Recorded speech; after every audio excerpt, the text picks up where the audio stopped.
Hello people and welcome back, and I hope everybody is doing well. Now this video is basically a continuation of the previous video. पिछले वाले video में हम लोग ने discuss किया था एक worksheet which is shared in the link again in the description. इस वर्कशीट में 24 क्वेश्चंस है, जिसका फर्स्ट 12 क्वेश्चंस हमने पिछले वीडियो में किया था एंड बाकी के जो 12 क्वेश्चंस है वो हम इस वाले वीडियो में करने वाले हैं. एंड आई वुड अगेन से कि अगर आप लोग ने वो वर्कशीट खुद से नहीं ट्राई किया तो पहले जाके खुद से ट्राई करिए, उसके बाद ही ये वीडियो देखना. It would be more beneficial and आप लोग को ज़्यादा अच्छे से समझेगा कि अप्रोच कैसे करना है क्वेश्चंस को एंड आप लोग कहाँ पे एरर कर रहे हैं. With that, let us directly dive into the thing, and we are starting with question number 13 over here. I'll just read the question. It says, in an auditorium, seats were arranged in rows and columns. The number of rows was equal to the number of seats in each row. When the number of rows was doubled and the number of seats in each row was reduced by 10, the total number of seats increased by 300. तो यहाँ पर एक auditorium की बात कर रहा है जिसके अंदर वो डेफिनेटली दो चीज़ों के बारे में एक डिस्क्रिप्शन दे रहा है हमें, एंड वो दो चीज़ें हैं number of seats and number of rows. ठीक है, so let us try to write this. So वो रोज़ के बारे में बात कर रहा है, वो सीट्स के बारे में बात कर रहा है, and then it also talks about the total. Okay, तो ये तीन चीज़ों के बारे में डिस्कशन हो रहा है यहाँ पर. Okay, and there are two scenarios where we are looking at these things. Okay, तो पहले वो मुझे बोल रहा है कि नंबर ऑफ रोज जो है उसके बराबर ही है number of seats in each row. तो मैं ये मान लेता हूँ कि नंबर ऑफ रोज x हैं और नंबर ऑफ सीट्स भी x ही है. तो टोटल कितना होगा? Number of seats into number of rows which is x square. And then it says that the number of when the number of rows was doubled, तो मतलब अब जो रोज x है वो उसको अगर 2x कर लें, so it becomes 2x. And the number of seats in each row was reduce by 10. तो ये जो x था इसे हम x माइनस 10 कर देंगे. तब मुझे बोल रहा है कि the total number of seats increased by 300. तो मतलब जितने भी टोटल नंबर ऑफ सीट्स थी वो 300 से ज़्यादा बढ़ गई. तो it was actually x square, now it became x square plus 300. ठीक है, that is what the understanding of the question is. Now अगर आप लोग ये जान रहे हो ना कि मैंने वो जो एक्स स्क्वायर कहाँ से लाया, दैट इज सिंपल कि x into x is x square. तो इसका यही मतलब है कि यहाँ पर भी मुझे इन दोनों को मल्टीप्लाई करना पड़ेगा ताकि मुझे ये चीज़ मिल जाए, which means I have to write 2x times x minus 10, and that would be equal to x square plus 300. I'll open up this bracket over here, so it becomes 2x square minus 20x is equal to x square plus 300. Now this is a quadratic equation but not in a standard form. इन सबको उठा के हम एक side पे ले आते हैं. So 2x square minus x square is just x square minus 20x minus 300, and that is all equal to 0. Now this can be solved by splitting up the middle term, factorisation जिसे हम लोग कहते हैं, and 300 is the product and sum या difference is minus 20. तो 30 times 10 is definitely 300 and उससे हमें 20 भी मिल जाएगा. So it becomes x square minus 30x plus 10x minus 300, and that is all equal to 0. इसको जब मैं फैक्टर आउट करूँगा तो x into x minus 30 plus 10 times x minus 30, and that is all equal to 0, and this would be x minus 30 times x plus 10 is equal to 0. And यहाँ से मुझे x की दो वैल्यूज़ मिलेंगी. x would be equal to either 30 और x would be equal to negative 10. अब यहाँ पर obviously number of seats and number of rows की बात हो रही है, तो नेगेटिव तो नहीं हो सकता. That is why x has to be equal to 30.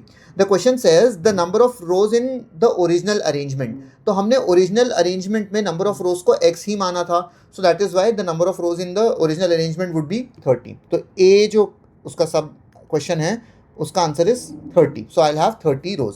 And then it says the number of seats in the auditorium after rearrangement. तो आफ्टर रीअरेंजमेंट टोटल कितना है? This is the total after rearrangement. ठीक है, just a minute.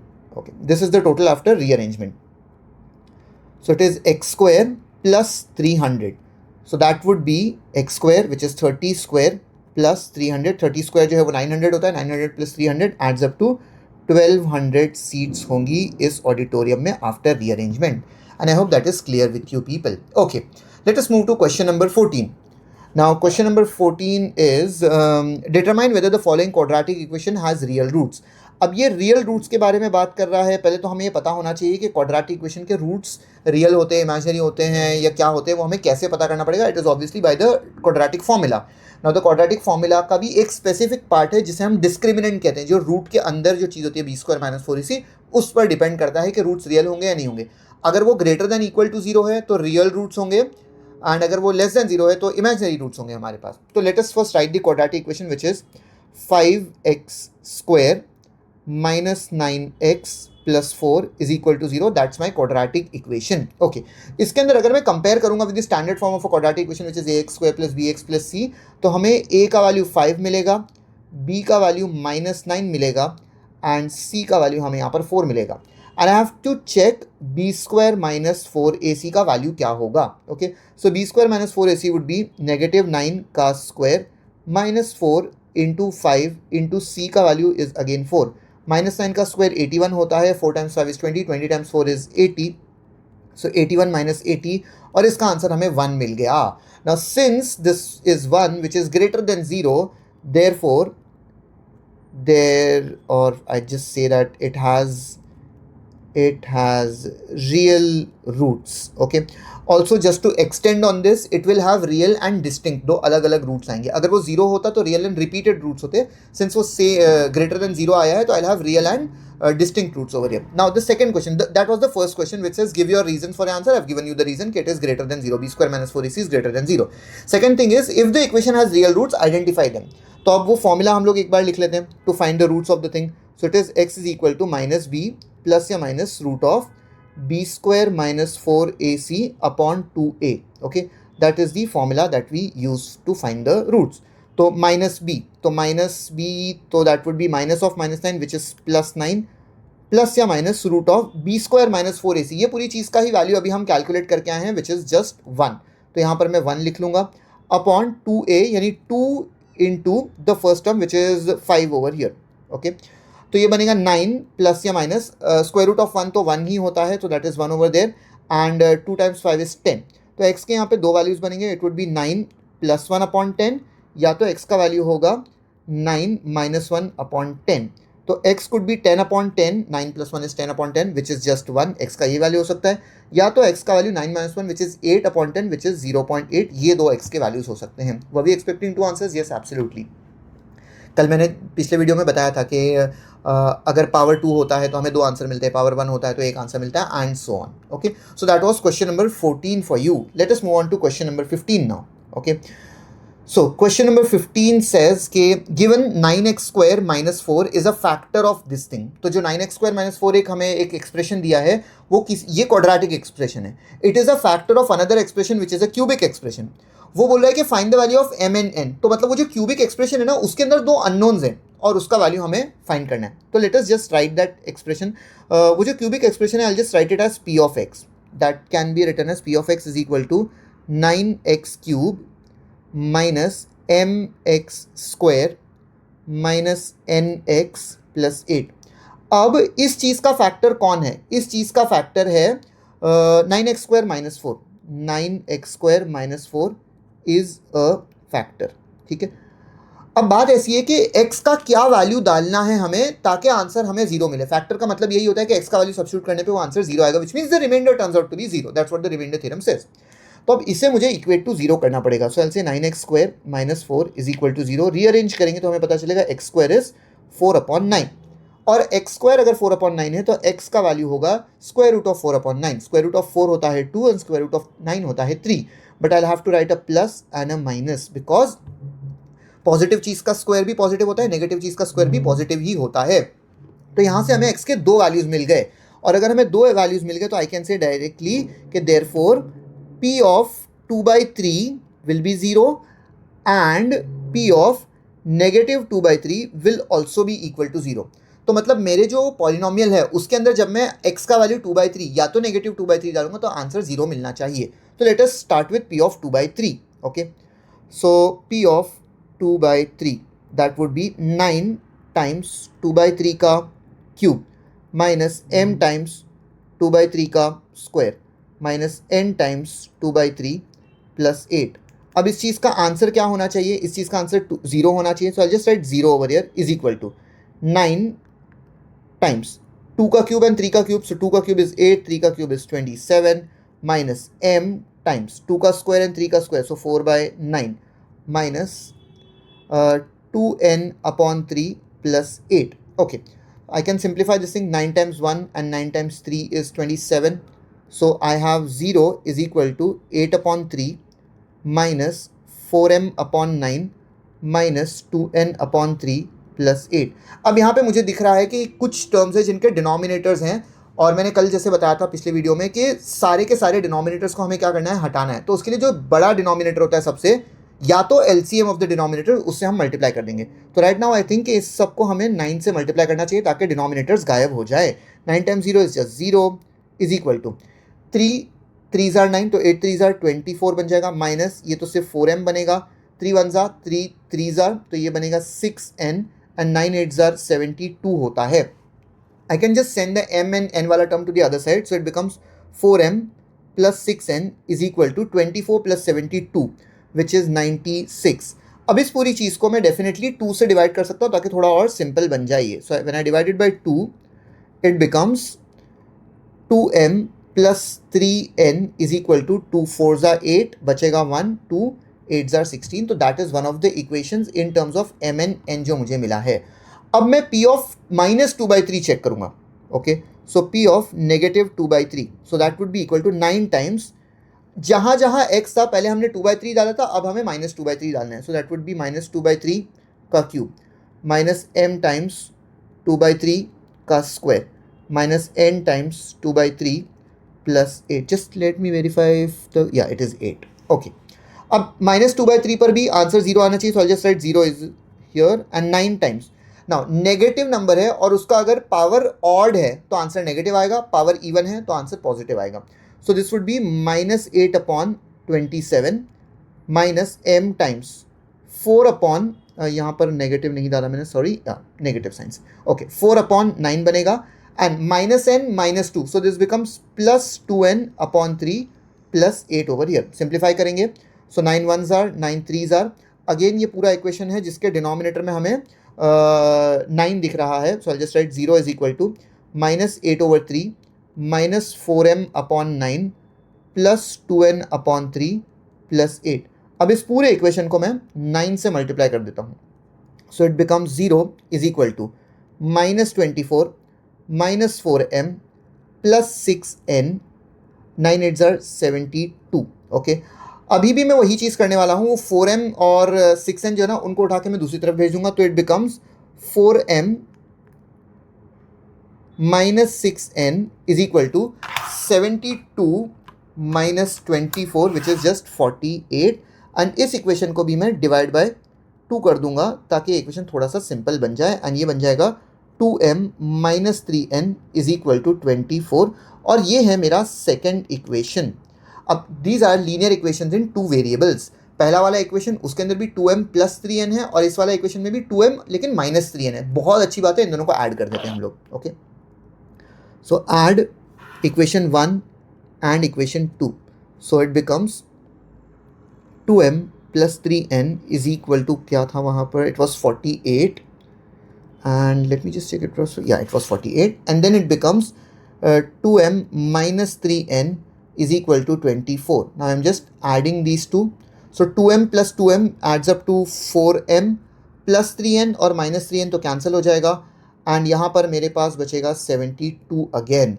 Now I have to do 72 divide by 4, 72 का half 36, तो 18, तो m का value would be 18। यहाँ पर हमें m का वैल्यू मिल गया है। नाउ सिंस हमें m का वैल्यू बहुत इजीली मिल गया, हम क्या करेंगे, ऊपर कोई भी एक इक्वेशन में जाकर m का वैल्यू सब्स्टिट्यूट करेंगे और वहाँ से हमें n का भी वैल्यू मिल जाएगा। आई जस्ट रिकमेंड इसी इक्वेशन में जाकर सब्स्टिट्यूट कर दे m का वैल्यू यहाँ पर।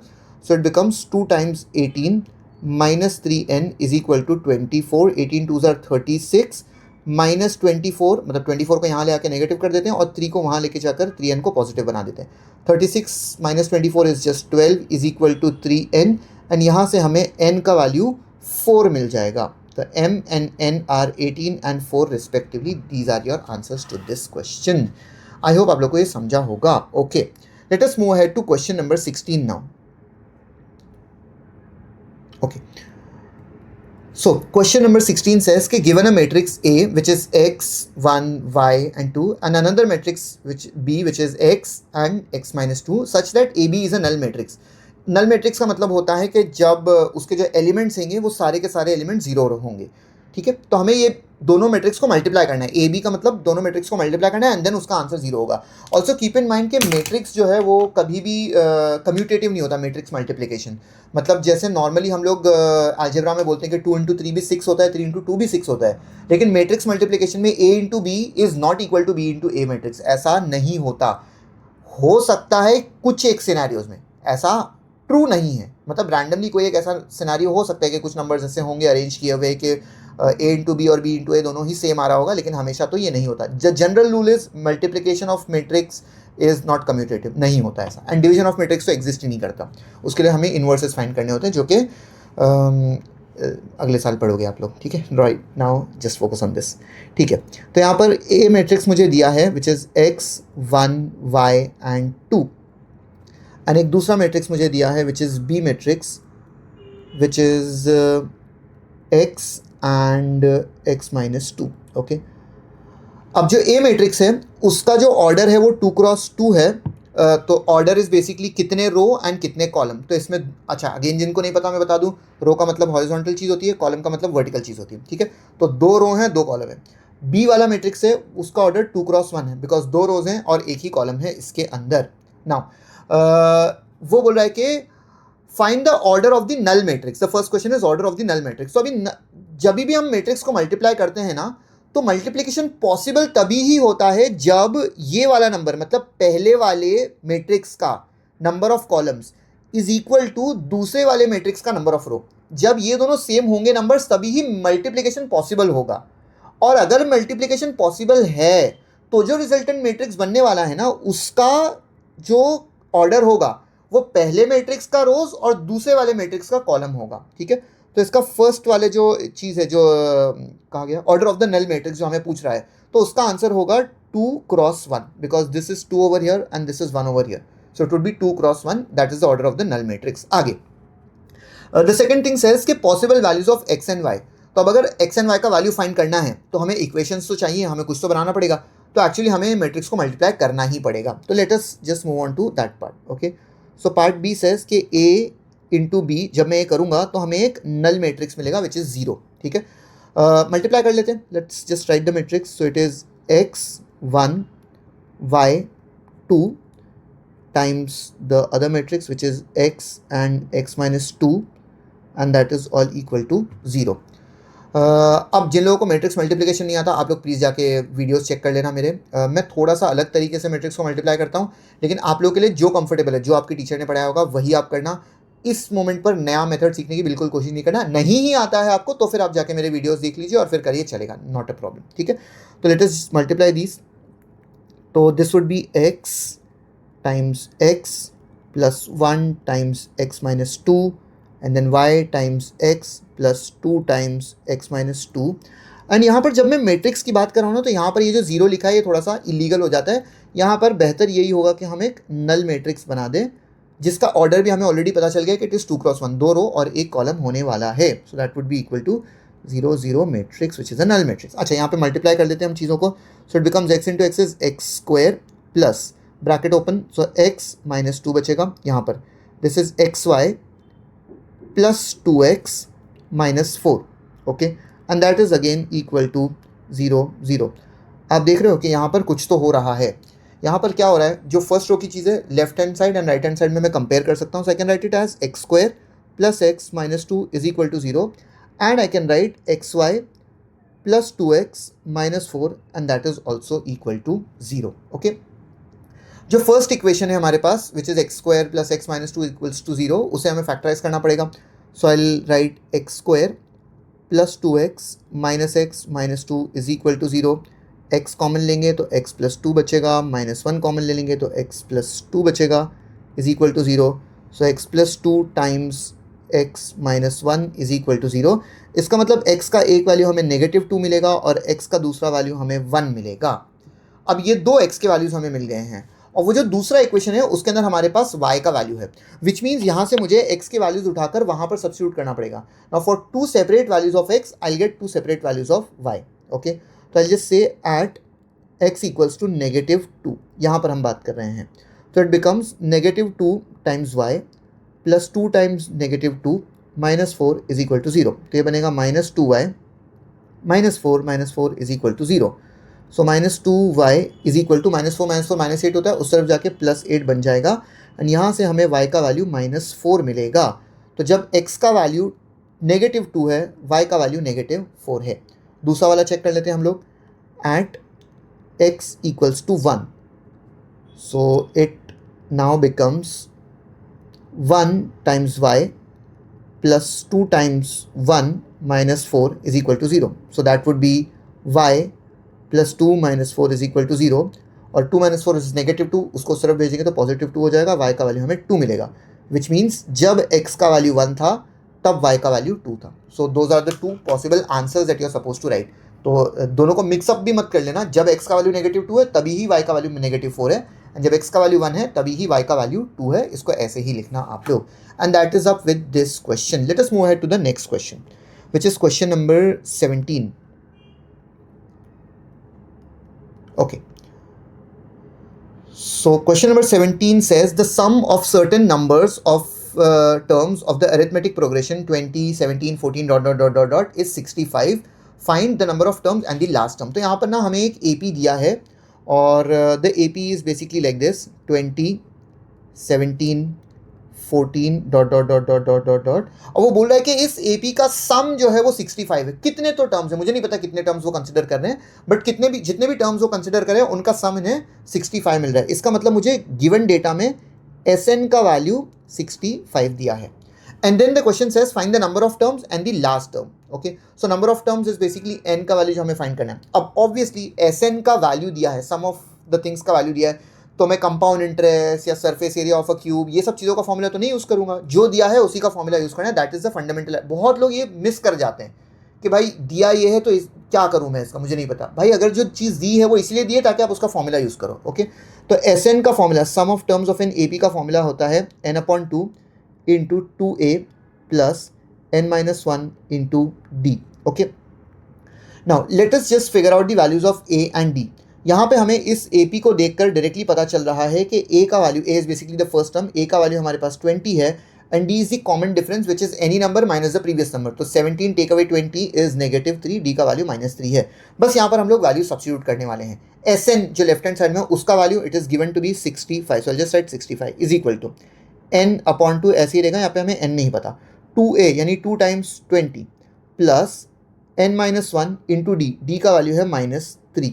ओके, ये जो n/2 वाला 2 है उसे उस तरफ भेजो, 65 के साथ मल्टीप्लाई कर देंगे तो it becomes 130 is equal to n and bracket के अंदर 2 टाइम्स 20 इज 40 एंड देन ये जो -3 है ये यहाँ पे दोनों के साथ मल्टीप्लाई होने वाला है.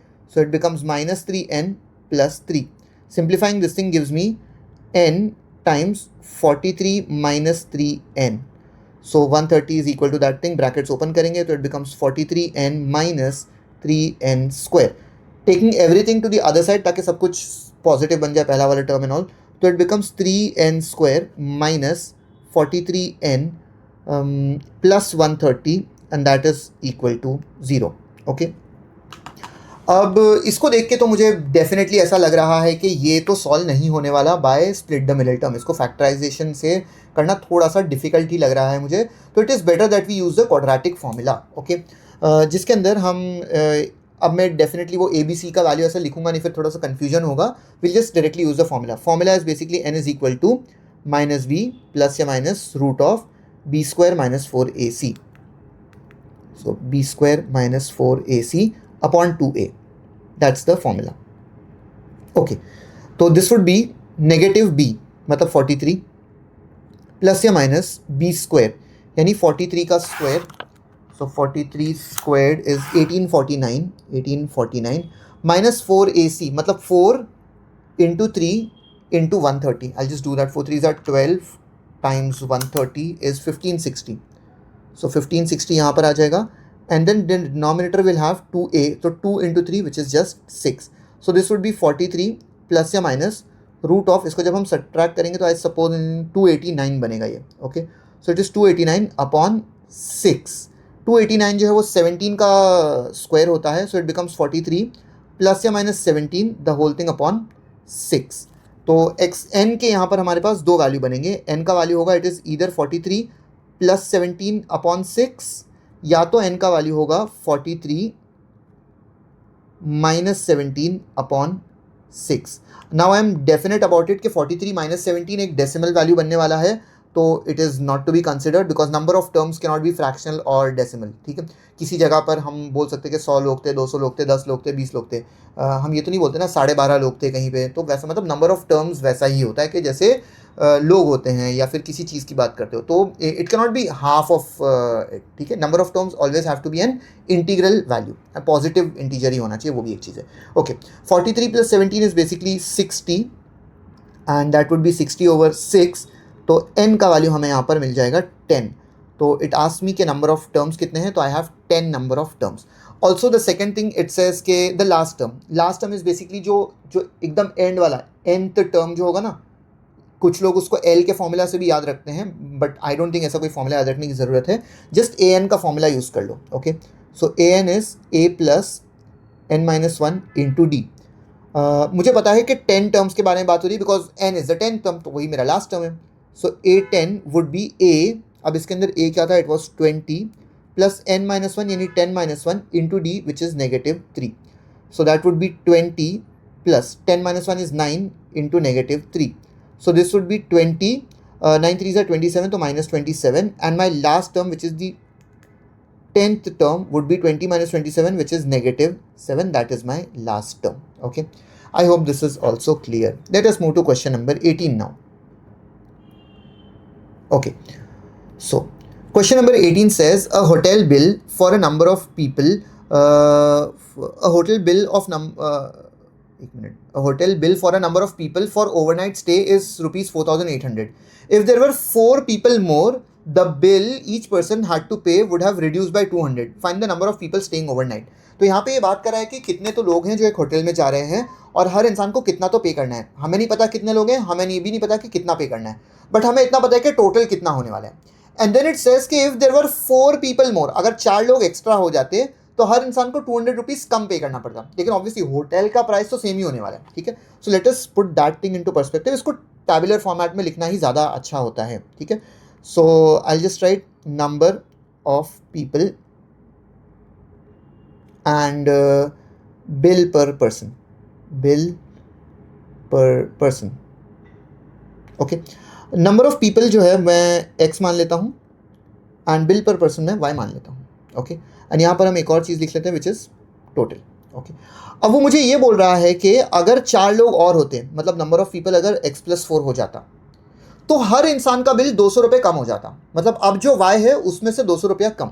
So that would be y minus 200. अच्छा, हमें इतना भी पता है कि जो टोटल है ना वो 4,800 है. अच्छा, टोटल कैसा बना होगा, जितने भी लोग इंटू जितना भी हर इंसान पे कर रहा होगा, मतलब x इंटू वाई, उसका वैल्यू 4,800 है. और हमें ये भी पता है कि नंबर ऑफ पीपल इंक्रीज तो हर इंसान का बिल भी कम हो गया, लेकिन the total amount remains the same. मतलब यहाँ पर भी हम 4,800 ही लिखने वाले हैं. ओके, अच्छा, let us just write these two things कि x into y is equal to 4,800 and यहाँ पर x+4 into y minus 200 is also equal to 4,800. ठीक है, let me just write that again. x+4 times y minus 200 is equal to 4,800. Okay, अब हमें क्या करना है, हमें 2 इक्वेशंस दिए हैं और हमें 2 अननोन्स भी दिए हैं और इन दोनों को सॉल्व करना है. बात ऐसी है कि दोनों में से किसी एक को एलिमिनेट करो और किसी दूसरे का वैल्यू हम लोग फाइंड कर लेंगे. Now the thing is which one would you eliminate. देखो, दोनों भी करोगे तो भी चलेगा. मतलब एक बार x को एलिमिनेट कर लो तुम और y का वैल्यू मिल जाएगा, और वो y का वैल्यू उठा के दोबारा x में डाल देना तो x का वैल्यू मिल जाएगा. But the smartest person will look at the question and see कि क्या पूछ रहा है क्वेश्चन में. तो the question says find the number of people staying overnight.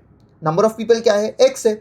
तो मैं चाहूंगा ही नहीं कि मेरे इक्वेशन में से x गायब हो जाए, क्योंकि फिर मुझे थोड़ा सा एक्स्ट्रा कैलकुलेशन करना पड़ेगा. अगर मुझे y मिलेगा तो दोबारा आके x का कैलकुलेशन करना पड़ेगा. एरर होने के चांस होते हैं, टाइम ज़्यादा वेस्ट होता है. ठीक है, so you better try to get rid of y from here. Okay, so I write y is equal to 4,800 upon x. अब यही y का वैल्यू हम उठाकर यहाँ पर सब्सटीट्यूट कर देंगे इस वाले y की जगह पर. Okay, so let us write this thing as x+4 into y की जगह पर I have to write 4,800 upon x minus 200 is equal to 4,800. Okay, ये 200 नहीं, 200 अपॉन 1 है. So this thing can be written as x+4 times 4,800 minus 200x upon x is equal to 4800। अब इस वाले x को उठा के हम लोग, जो डिनोमिनेटर का ये x है, इसे हम उठा के दूसरी तरफ भेज देते हैं। So it becomes x plus 4 times 4800 minus 200x। Also मैं सोच रहा हूँ कि इन दोनों में से ना I can just pull out 100 या फिर 200 कॉमन निकाल देते हैं। सो 200 जब मैं यहाँ से कॉमन निकालूंगा तो it becomes 24 minus x is equal to 4800x। Okay, इससे मेरा फ़ायदा ये हो रहा है ना कि ये दो जीरोज़ यहाँ से, ये दो जीरोज़ यहाँ से कैंसिल होंगे। 2 1s are 2 इंटू 24, थोड़ा सा इक्वेशन मेरा छोटा हो गया। So it becomes x plus 4 times 24 minus x is equal to 24x। Let us just open up the brackets. So x into those two things, so x into 24 is 24x minus x square. 24 times 4 is 96 and minus 4x बनेगा is equal to 24x। Left hand side right hand side दोनों तरफ से हमारे पास 24x and 24x cancel हो जाएगा। I just send all of these 3 terms to the other side ताकि ज़्यादा positivity रहे यहाँ पर। तो x square plus 4x minus 96 is equal to 0। अभी हमें पता है कि 12 8 96 होता है, उसी से हमें आंसर मिलने वाला है। So x square plus 12x minus 8x minus 96 is equal to 0। x into x plus 12 minus 8 into x plus 12 is equal to 0 and that would be x plus 12 times x minus 8 is equal to 0। तो यहाँ से हमें मिलेगा x का value या तो -12 या तो x का वैल्यू 8 होगा। अब ऑब्वियसली नंबर ऑफ पीपल की बात करें तो नेगेटिव लोग तो हो नहीं सकते, तो it has to be positive. तो हमारा x का वैल्यू 8 है, तो we had 8 people visiting the hotel. Okay, so that is question number 18। Let us move ahead to the next question which is question number 19। Okay, so question number 19 says find the equation of the straight line perpendicular to the line x plus 2y is equal to 4। तो x plus 2y is equal to 4 एक line दी है मुझे, और वो बोल रहा है कि मुझे एक लाइन का इक्वेशन फाइंड करना है जो इस वाली लाइन को, ये जो गिवन लाइन है इसको परपेंडिकुलर हो, which cuts an intercept of 2 units from the positive y axis.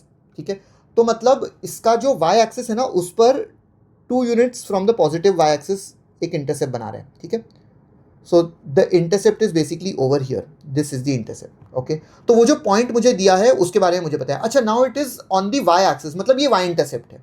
ठीक है, तो इसको हम सी के नाम से भी जान सकते हैं। अच्छा, अब हमें पता है कि अगर कोई इक्वेशन ऐसे फॉर्म में लिखा है ax plus b y plus c is equal to 0, तो इसका जो स्लोप होता है ना वो होता है minus a upon b. Okay, slope is minus a upon B.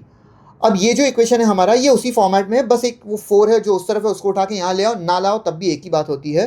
तो ये जो लाइन है इसका स्लोप होगा, ये जो गिवन लाइन है इसका स्लोप होगा minus A which is x का coefficient which is 1 upon B which is y का coefficient which is 2 in this case. तो जो गिवन लाइन है उसका स्लोप -1 अपॉन 2 होता है। ठीक है, और हमें ये पूछ रहा है कि एक ऐसी लाइन फाइंड करो जो इस लाइन को परपेंडिकुलर है। तो अगर दो लाइन्स परपेंडिकुलर होती हैं the product of the slope is -1, या फिर हम ये भी बोल सकते हैं कि उल्टा करके साइन चेंज कर दो। ठीक है, तो हमारी जो लाइन होगी therefore slope of required line is उल्टा करके साइन चेंज, यानी 1/2 को उल्टा करो तो 2 बन जाएगा और साइन चेंज करो, नेगेटिव है तो पॉजिटिव, पॉजिटिव है तो नेगेटिव। तो ये मुझे स्लोप मिल गया यहाँ पर। अब मुझे स्लोप भी पता है, मुझे इंटरसेप्ट भी पता है which is y intercept. X intercept के लिए ये फॉर्मूला वैलिड नहीं है, तो मैं स्लोप इंटरसेप्ट फॉर्म यूज करूंगा। Slope intercept form. Now what is the slope intercept form? It is y is equal to mx plus c. Okay, so my equation would become y is equal to m is the slope which is 2 over here, so it is 2x plus c is again 2 over here. That is the equation of the line that I am looking for. ठीक है, वही पूछा है हमें question में। आगे hence find the distance, hence find the intersection point of the two lines, मतलब जो लाइन हमें क्वेश्चन में दी है वो लाइन which is this वाला लाइन एंड जो लाइन अभी हमें मिला है इनका point of intersection. Now point of intersection is basically substituting the values of this y into the other equation. Solve करो दो इक्वेशंस को तो हमें x एंड y की वैल्यूज मिल जाएंगे, तो वही हमारा पॉइंट ऑफ इंटरसेक्शन होगा। Okay, let us just do that.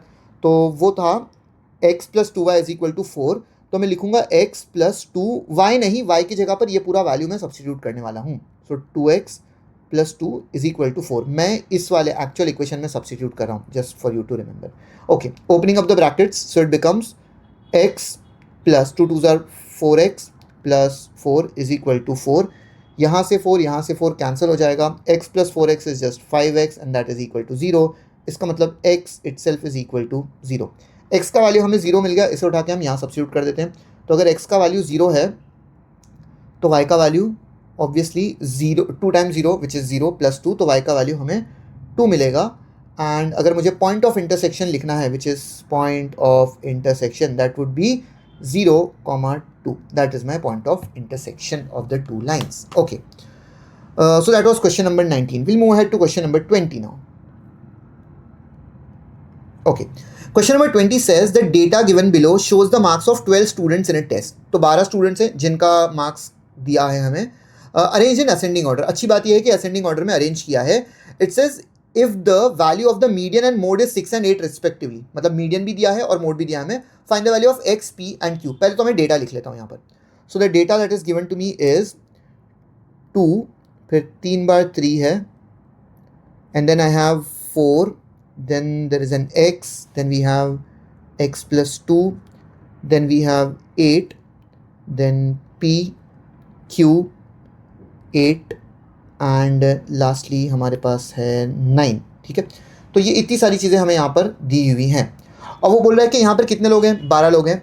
और मुझे बोल रहा है कि मीडियन एंड मोड का value, it says median is equal to 6 and mode is equal to 8. Median भी दिया है, मोड भी दिया है. अब सबको पता है कि मीडियन का मतलब होता है बीच वाला number. What ever is the middle number that is the median. अब बीच में अगर एक नंबर नहीं है, मतलब if the collection of data is of odd numbers, ठीक है, तो एक नंबर आ जाएगा. लेकिन अगर इवन नंबर ऑफ थिंग्स हैं तो बीच में एक चीज़ तो नहीं आएगी, 2 चीज़ आएगी. तो हमें वो बीच की दोनों चीज़ों का मीन लेना होता है. ठीक है, so since there are 12 things over here, I just ignore the first 5 and the last 5 terms. तो ये जो है ना मेरे बीच के 2 टर्म्स, इन्हीं में मुझे इंटरेस्ट है. तो which means I just write कि median will be equal to x plus 2 upon 2. अब मीडियन का वैल्यू मुझे कितना दिया है, मीडियन का value is given to me as 6. That would be x plus x is 2x plus 2 upon 2. 2 को उधर भेज दो तो it would become 12 is equal to 2x plus 2. 2 को उस तरफ भेज दो तो 10 is equal to 2x and then यहाँ से हमें x का वैल्यू 5 मिल जाएगा. That is what was required. x का वैल्यू तो मिल गया. अब हमें बोल रहा है कि also find the value of p and q, जब हमें मोड का वैल्यू भी दिया हुआ है. ओके, ना मोड का मतलब ये होता है mode is the most repeated number. Okay, अब अगर मोड का वैल्यू 8 दिया है तो मुझे क्लियरली यहाँ पर इतना तो पता चल रहा है कि भाई 3 जो है ना, 3 जो कि शुरू में 3 बार रिपीट हो रहा है, वो मेरा मोड नहीं है, क्योंकि वो मुझे सबसे ज़्यादा बार, बाकी और ऐसी और कोई भी चीज़ नहीं जो यहाँ पे रिपीट हो रही है. ठीक है, 3 ही ऐसा है जो बार बार रिपीट हो रहा है. और 3 कितनी बार रिपीट हो रहा है, 3 बार रिपीट हो रहा है. वो बोल रहा है कि मोड का वैल्यू 8 है. तो मोड को अगर 8 होना है तो उसको 3 जितनी बार आया है, 3 जितनी बार आया है उससे ज़्यादा बार आना पड़ेगा. 3 तो 3 बार आया है, तो 8 को 4 बार आना पड़ेगा. विच मीन्स यहाँ पर जो मेरा डेटा है ये this thing 8 p q and 8, ये p और q को भी 8 and 8 ही होना पड़ जाएगा, तभी ही हमारा मोड जो है वो 8 होगा. ठीक है, so that is why I will say कि p is equal to q is equal to 8. इसका रीज़न आप क्या लिखोगे कि mode is the most repeated number and for mode to become 8 those 2 numbers also have to become 8 ताकि it is the most repeated number. It would be repeated 4 times. ठीक है, सो p and q का value हमें यहाँ पर 8 मिलेगा. This is a very easy question, but थोड़ा सा MCQ में अगर ऐसा पूछ लिया ना तो फिर थोड़ा सा आप लोग इधर उधर कर लेते हो. Okay, that is it. Let us move head to question number 21 now. Okay, so question number 21 says in a certain positive fraction the denominator is greater than the numerator by 3. क्या मुझे फ्रैक्शन पता है? नहीं, मुझे तो fraction नहीं पता. So I'll just write कि let the fraction be something. Let the fraction be x upon y. ये मेरा फ्रैक्शन है. ठीक है, वो बोल रहा है कि the denominator is greater than the numerator by 3. मतलब डिनोमिनेटर जो है ना y, it is greater than the numerator by 3. जितना भी न्यूमरेटर है उससे 3 ज़्यादा है. अब वो मुझे बोल रहा है आगे if 1 is subtracted from the numerator and denominator both, मतलब अगर न्यूमरेटर में से भी 1 सब्ट्रैक्ट कर दूं और डिनोमिनेटर में से भी 1 सब्ट्रैक्ट कर दूँ, ठीक है. Very important question, guys. Very important. Not important because it is difficult. Important because of the vocabulary that is used in the question. It says if 1 is subtracted from the numerator and denominator, both the fraction reduces by 1 by 14. It says the fraction reduces by 1 by 14, not reduces to 1 by 14. अगर वो बोलेगा it reduces to 1 by 14 तो मैं answer 1 by 14 लिख लूँगा. It says it reduces by 1 by 14. 1 by 14 कम हो जाता है किस में से? Actual fraction में से. So my actual fraction was x upon y. उस x अपॉन y में से 1 बाय 14 कम हो जाता है. ये सबसे ज़्यादा इंपॉर्टेंट पॉइंट है इस वाले क्वेश्चन के अंदर. अब हमें क्या करना है? हमें सिर्फ x का और y का वैल्यू फाइंड करना है ताकि हमें फ्रैक्शन मिल जाए. Now I clearly can see that I been given the value of y over here to be x plus 3. तो बस यहाँ पर और यहाँ पर y का वैल्यू x प्लस 3 हम लोग सब्स्टिट्यूट कर देते हैं. So it becomes x minus 1 upon y की जगह पर x plus 3 minus 1 is equal to x upon y की जगह पर x plus 3 minus 1 over 14. So this becomes x minus 1 upon x plus 3 minus 1 is 2 is equal to, यहाँ पर मैं cross multiply करने वाला हूँ तो 14 times x is 14x minus 1 times x plus 3 is minus x minus 3 and in the denominator x plus 3 times 14 होगा. सो it becomes 14x plus 14 3 जा 7 6 जा 42. ओके. अच्छा, क्या करना है? बस इसको उठा के उधर भेज दो, उसको उठा के इधर भेज दो. So it becomes x minus 1 times 14x plus 42 is equal to x plus 2 times ये 14x माइनस 14 है तो it becomes 13x minus 3. Brackets open करते हैं. पहले x goes with both of them.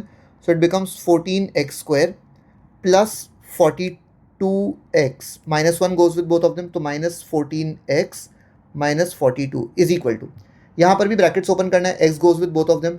So 13x square minus 3x plus 26x minus 6. Just take everything to one side. So it becomes 14x square minus 13x square. यहाँ पर मेरे पास 42x minus 14x है तो 42 minus 14 is 28. So I have plus 28x. वहाँ पर मेरे पास 26x minus 3x which is 23x, वो इस तरफ आएगा तो माइनस 23x हो जाएगा. I have a minus 42 over here, वहाँ से माइनस 6 भी यहाँ पर आ जाएगा. Minus 42 plus 6 is basically minus 36 and that is equal to 0. So this becomes x square 28 minus 23 is 5x minus 36 is equal to 0. 9 4 36 होता है. So it becomes x square plus 9x minus 4x minus 36 is equal to 0. x common x plus 9 minus 4 common x plus 9 and that is equal to 0. So it becomes x plus 9 times x minus 4 is equal to 0. And यहाँ से हमें पता चलेगा कि x का value या तो negative 9 होगा या तो x का वैल्यू 4 हो सकता है. अब हम किस चीज़ के बारे में बात कर रहे हैं? We are talking about a positive fraction. Question खुद बोल रहा है कि in a certain positive fraction, तो which means x can not be negative, which means x has to be positive 4. अब सिंस मुझे x का वैल्यू 4 मिल गया, मैं यहाँ पर आके x का वैल्यू सब्स्टिट्यूट करूँगा तो this gives me y is equal to 4 plus 3 which is 7. ठीक है, तो I write therefore y is equal to 7 and मेरा फ्रैक्शन क्या था? The fraction was x upon y which is 4 upon 7. That is my final answer to this. Okay, that's it. Let us move ahead to question number 22. Okay, so question number 22 says that if a polynomial something something something leaves a remainder minus 6 when divided by x plus 1 and the same polynomial has x minus 2 as a factor, find the values of a and b. ठीक है, तो जो polynomial दिया है पहले तो हम उसे p of x के फॉर्म में लिख लेते हैं. So p of x is equal to x cube plus 2x square minus ax plus b. That's the polynomial. And then it says that when divided by x plus 1 you get the remainder as minus 6. ठीक है, so x plus 1 से जब divide करेंगे तो reminder जो है हमें minus 6 मिलेगा. And it also says that x minus 2 is a factor. x minus 2 is a factor. तो अगर x minus 2 फैक्टर है तो रिमाइंडर यहाँ पर हमें 0 मिलेगा. ओके, अब ऑब्वियसली x का वैल्यू यहाँ पर x प्लस 1 जो है उसे हमें इक्वेट टू 0 करना होता है, तो x इज इक्वल टू -1 होता है यहाँ पर, एंड यहाँ पर x इज इक्वल टू 2 होता है. मतलब जब x का वैल्यू -1 होगा तब आंसर -6 आएगा, और जब x का वैल्यू 2 होगा तब आंसर 0 आएगा, ठीक है। So I just write therefore p of -1 is -6 and p of 2 is equal to 0. Let us try to calculate p of -1. तो p ऑफ -1 वुड बी जहाँ जहाँ x वहाँ वहाँ -1. -1 का क्यूब प्लस 2 इंटू -1 का square minus a into -1 plus b. अब इसका answer -6 होना चाहिए, सो आई लेट -6. -1 का क्यूब इज -1, -1 का square is 1, 2 times 1 is 2, so I'll just write it 2. -8 times -1 is plus a plus b as it is. -1 plus 2 is just a 1, 1 को उस तरफ भेजेंगे तो -6 -1 is -7 is equal to a plus b. ये हमें एक equation मिल गया है in terms of a and b. इसे हम संभाल के रखते हैं, बाद में हमें यूज़ करना पड़ जाएगा. सेकेंड चीज़ जो कि ये है p of 2 is equal to 0, वो यूज़ करते हैं अब हम. So I will say p of 2 will be, जहाँ जहाँ x वहाँ वहाँ 2 डालना है, so it becomes 2 cube plus 2 into 2 square minus a into 2 plus b. अब इस चीज़ का आंसर 0 होना चाहिए, so I just write 0 is equal to 2 cube. 2 का square is 4, 4 2s are again 8, तो इसे भी मैं 8 लिख लेता हूँ, plus 8 minus 2a plus b. 8 plus 8 is a 16. I will just send this these two things to the other side. So it becomes 2a minus 16 is equal to b. तो यहाँ पर मुझे इक्वेशन 2 में b का value मिल गया है. I'll just substitute this value of b over here in equation number 1. Okay. So it now becomes -7 is equal to a plus b. नहीं, b की जगह मैं लिखूंगा 2a minus 18. अब इस नेगेटिव 18 को दूसरी तरफ भेजो तो it becomes 18 minus 7 is equal to a plus 2a is 3a and 18 minus 7 is just 11 is equal to 3a and a का वैल्यू हमें 11/3 मिला है. Let me just verify if the answer is correct, because fractional answer मिला है तो I am just a little bit skeptical about it. This was question number 22 that I was looking at. Okay, question number 22.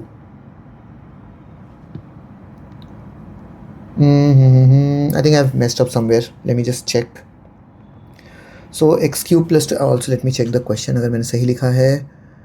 It is x cube plus 2x square minus ax plus b, या x plus 1 yes -6 होना चाहिए, x minus 2 यानी x plus, okay that's fine. तो x cube plus 2x square minus ax plus b, तो -1 पर it is supposed to be -6. okay, -1 का cube -2, that is also that's correct. 2 minus 1 is just a 1, 1 उधर जाएगा तो this is correct. p of 2, so it is 2 cube plus 2 into 2 square, तो 2 cube is 8 and हम 2 ही डाल रहे हैं तो 2 square is 4, 4 2s are 8, that is also correct. -2a plus b, that is also absolutely correct. -2 उधर जाएगा. oh see I've just spotted my mistake. यहाँ पर ना I have written -18 जबकि 8 plus 8 16 होता है.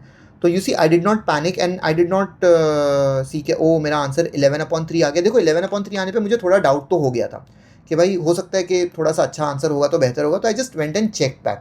अब आप लोग को अगर ऐसा आंसर आता है या फिर आप लोग रीच ही नहीं कर पाते ना फाइनल स्टेप तक, तो आप लोग पैनिक आउट कर जाते हो. बिल्कुल ज़रूरत नहीं है. आइडेंटिफाई हो गया कि यहाँ पे 18 है. अब मैंने 16 बोला भी, 8 plus 8 16 होता है, लेकिन स्टिल करते हुए थोड़ा सा मैसअप हो गया. That's absolutely fine. So I just write it as 16 and that is a tip for exam कि बिल्कुल भी पैनिक मत करना. हो गया कुछ दिक्कत नहीं है, ठीक है. सो यहाँ पर भी ये 16 बनेगा. This would B 16 over here. 16 minus 7 is a 9 and यहाँ पर हमें a का वैल्यू 3 मिल जाएगा. अब सिंस मुझे a का वैल्यू 3 मिला है, मैं ऊपर किसी भी एक इक्वेशन में सब्स्टिट्यूट कर दूँ, तो इक्वेशन 1 में सब्स्टिट्यूट करने का सोच रहा हूँ. सो -7 इज इक्वल टू a का वैल्यू इज 3 प्लस b. बस 3 को उठा के दूसरी तरफ भेज दो, so I get b is equal to -10. So those are the values of a and b respectively. We were on question number 22. Let us move on to question number 23 now. Okay. So question number 23 says that if A is a matrix, B is another matrix, C is another matrix, and D is another matrix. So we've been given 4 matrices over here. And then it says, is the product of A and C possible? Like A into C karna possible hai, and it says justify your answer. Let me just write the 4 matrices over here. So the first matrix A is -1, 3, 2 and 0. The second matrix that I have is B matrix, which is 1, -2, 0 and 3. The third matrix is C matrix, which is 1 and -4.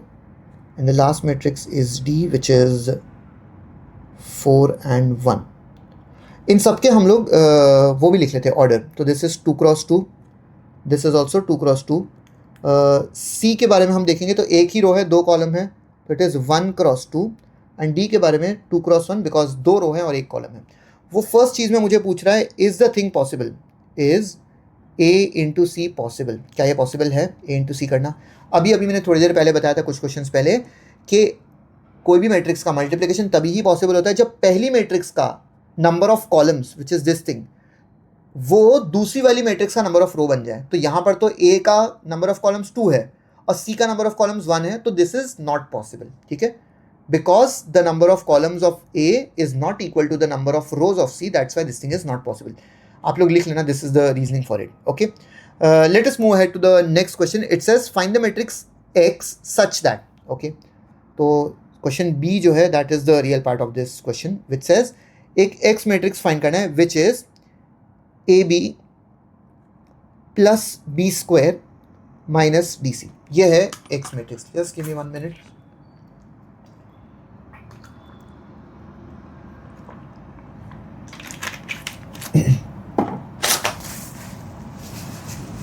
Okay, तो यहाँ पर हमें basically ये सारे matrices जो है इन्हें multiply करना पड़ेगा। ओके, तो let us just write those matrix and then eventually धीरे धीरे मल्टीप्लाई करते हैं, या फिर I can also multiply it एक एक करके एंड देन डू इट। तो I just multiply it, a into b, so that would be -1 3 2 and 0, and this would be into 1 -2 0 and 3। तो अब मेरा मैट्रिक्स का मल्टीप्लिकेशन का तरीका ये होता है कि मैं जो सेकंड मैट्रिक्स है उसके अंदर जितने कॉलम होते हैं पहले मैट्रिक्स को उतनी ही बार लिखता हूँ। सो दिस वुड बी -1 3 2 0 -1 3 2 0, और फिर ये जो कॉलम है यहाँ का उसी को टेढ़ा करके मैं फर्स्ट वाले में और दूसरा वाला कॉलम टेढ़ा करके दूसरे वाले में। सो it would be 1 0 1 0। Okay, and second वाला जो है उसे भी वहाँ पर डालना है हमें। सो इट इज़ -2 3 एंड -2 एंड 3। अब यहाँ पर ऑब्वियसली हमें इनके बीच में लिखना पड़ेगा। So 3 and 3 and it is 0 and it is 3। Okay, बीच में हमें यहाँ पर प्लस साइंस डालने होते हैं। अगर आप लोग को कोई और मेथड आता है तो इट इज़ एब्सोल्युटली फाइन, आप वही फॉलो करिए। Do not try to learn this method. So this is -1 because 3 times 0 is just 3, so -1 बचेगा और यहाँ पे 2 बचेगा वहाँ पर। Over here I can see that I have -1 times -2 which is a 2 and 3 times 3 is 9, 9 plus 2 is 11, so I'll write 11 over here. -2 times 2 is -4, so that is -4 for me over there. तो a into b तो हमें मिल गया। अब हमें करना है b square। तो b square is basically b into b, okay, so that would be the b matrix multiplied twice, so 1 -2 0 3 times the same matrix which is 1 -2 0 and 3. Okay, again the same method I'm going to follow. So it would be 1 -2 0 3 1 -2 0 and 3, and इसका first वाला column first वाले के साथ लिख लेंगे हम, which is 1 and 0, obviously टेढ़ा करके 1 and 0। बीच में यहाँ पर साइन है तो आई एम नॉट बॉदर्ड, मैं यहाँ नहीं है तो प्लस डाल दूंगा। अगेन सेकेंड वाला column which is -2 and 3 and -2 and 3। Okay, again यहाँ पे प्लस माइनस साइन है तो I am not bothered, plus sign नीचे डाल देंगे क्योंकि वहाँ पे कोई साइन नहीं है। So this becomes 1 times 1 is 1, वो तो चले जाएगा, ये नीचे वाला जो है वो 0 बचेगा, so nothing to be written over there. यहाँ पर 1 times -2 is -2 and -2 times 3 is -6, तो -2 -6 is -8, एंड यहाँ पर हमारे पास 9 बचेगा, तो b स्क्वायर का भी हमें वैल्यू मिल गया। And lastly I need d c, तो बेसिकली d और c मल्टीप्लाई करना है हमें, so d into c. Now what is D matrix? Let me just check. D matrix is 4 and 1. So I'll just write 4 and 1 over here. Into C matrix which is 1 and -4. 1 and -4. Okay. Again the same thing. जो second वाला matrix है उसके अंदर कितने columns हैं? तो I have 2 columns over here. तो first matrix को हमें 2 बार लिखना पड़ेगा। तो 4 1 4 1। अब वो 1 जो है ना उसी को उन दोनों के साथ भेज दो, तो 1 and 1, एंड अब ये -4 भी उन दोनों के साथ चले जाएगा, and let's see what I get. तो यहाँ पर प्लस आएगा। Okay, so this would B 4 1s are 4 and 4 4s are 16, तो -16। 4 - 16 is -12, and 1 ones are 1, 1 minus 4 is minus 3, that is the matrix DC. Okay, अब मुझे यहाँ पर लेके जाके सब्स्टिट्यूट करना है, यहाँ पर ये सब का वैल्यू सब्स्टिट्यूट करना है. सो AB, I'll just write therefore X is equal to AB. AB matrix is basically, where did the AB matrix go? Yeah, there it is. It is this matrix. -1, 11, 2 and -4. -1, 11, 2 and -4. That is it. And then I have another matrix which is B square. तो उसे add करना है, तो that would be 1, -8, 0 and 9. And lastly I have the last matrix जिसे subtract करना है DC. So it is this matrix, -12 and -3. Okay, now obviously I can see the first two matrices that I have over here, which is this one and this one. इन दोनों को तो हम directly add कर सकते हैं because वो दोनों का ऑर्डर सेम है, तो you can add it. But last वाले मैट्रिक्स को हम नहीं ऐड कर सकते, तो I think there must be some kind of an error over here. या I realise what the error is. तो यहाँ पर मुझे प्लस साइन नहीं डालना है. Okay, so this is just 4, 1, -16 and -4. That was the error. Okay, तो I just write this thing. It is 4, 1, -16 and -4 over here. Okay, let us just try to add up all the respective जो positions है उसको. तो -1, +1 and -4. तो इस बात का भी ध्यान रखना है कि बाहर साइन क्या है. So -1 + 1 would become 0 and then वो -4, so that is a -4. 11 -8, so I have an 11 over here, -8. 11 - 8 is 3. And then minus of -16, so +16. So 3 + 16 is 19. So I'll just write 19 over here. And then नीचे आ जाते हैं. 2 + 0 is just 2. And then -1, so 2 - 1 is just 1. -4 + 9 is a 5. And minus plus, and it becomes 5 + 4, which is just 9. And that is my X matrix. Okay. And this error which I made over here, यहाँ पे गलती से plus and pluses लगाने का, that has happened to me before also, but it's okay. ठीक है, that was the 23rd question and this is the X matrix for you. And let us move ahead to the last question of this worksheet, which is question number 24.